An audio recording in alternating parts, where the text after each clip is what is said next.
Turabasuje mwese aho muherereye mu ntara zitandukanye z'igihugu cy'u Rwanda. Uyu munsi ni amagambo y'ubwenge nk'uko mumaze kubimenyera twihuta. Njye n'ubundi mva kuri mikoro ndi Arsene Fox Maker. Ni umwanya w'amagambo y'ubwenge nk'uko twari tumaze kubikomozaho. Uyu munsi tubafitiye umugabo utangaje avuze amagambo y'ubwenge akomeye cyane. Uyu mugabo nta wundi yitwa Bob Proctor. Hari abantu bavuga nk'abasanzwe ariko bagahindura ubuzima bw'abantu benshi ku isi. Uyu rero Bob Proctor nawe ni umwe muri abo bantu bahinduye ibitekerezo by'abantu bakemeza ko inyigisho cyangwa se kugira ibitekerezo byuzuye bishobora kuguhindurira ubuzima. Izina rye ryuzuye ni Robert Garrett Proctor. Uyu yavutse ku itariki ya 5 Nyakanga, bavuka mu 1934, avukira mu mujyi wa Guelph, aho ngaho ni mu gihugu cya Canada. Bob Proctor yitabye Imana ku itariki ya 3 Gashyantare mu 2022, afite imyaka 87 y'amavuko, azize urupfu rusanzwe. Yabaye umwanditsi w'ibitabo, avuga umuvugabutumwa w'iterambere ry'umuntu, personal development speaker, ndetse umwe mu bantu bazwi cyane bigishije amategeko. Nubwo yabaye icyamamare ku isi, amakuru yizewe cyane ku mazina ye y'ababyeyi be ntabwo yigeze atangazwa cyane mu mateka ye. Uyu mugabo yasize umurage ukomeye w'amagambo y'ubwenge yahindura ubuzima bwawe, yahindura ubuzima bwa benshi. Uyu munsi tugiye kurebera hamwe, twabategura amagambo agera muri 20. Uyu mugabo rero mu magambo yose yavuzwe nawe y'ubwenge munyemerere tuhere kuri iri jambo Bob Proctor cyangwa se Robert Garrett Proctor. Yaravuze ngo ibitekerezo byawe nibyo bigena ubuzima bwawe.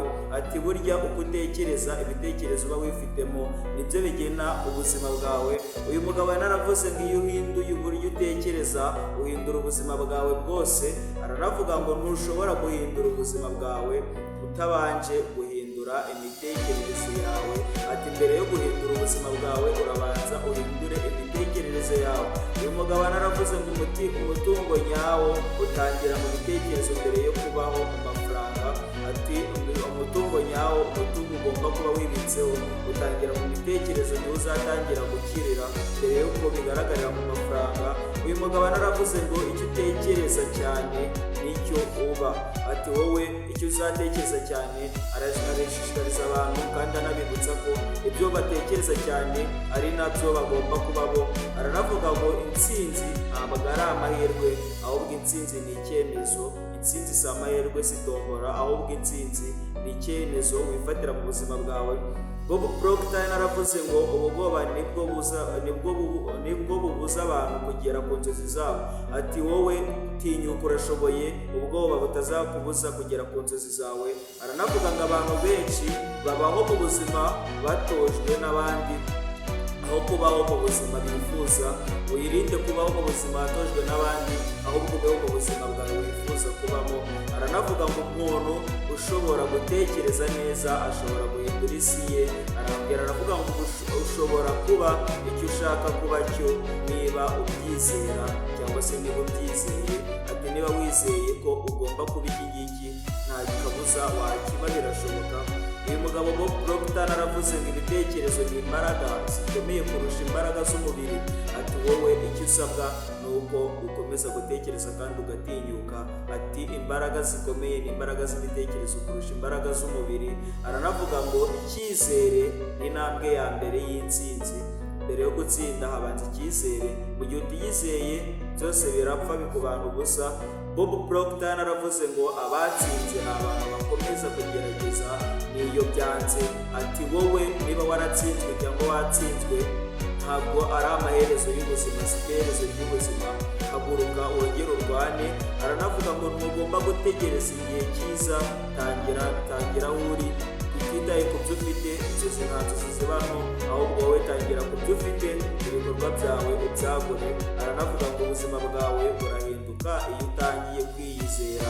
Ati igihe cyose uzaba watangiye kwiyizera, ufite n'icyizere, ufite confidence, icyo gihe ubuzima bwawe buzatangira guhinduka. Ubuzima bwawe uzatangira kubona ko ari ikintu kidasanzwe. Bob Proctor aravuze ngo iyo ufite intego isobanutse neza, inzira irigaragaza.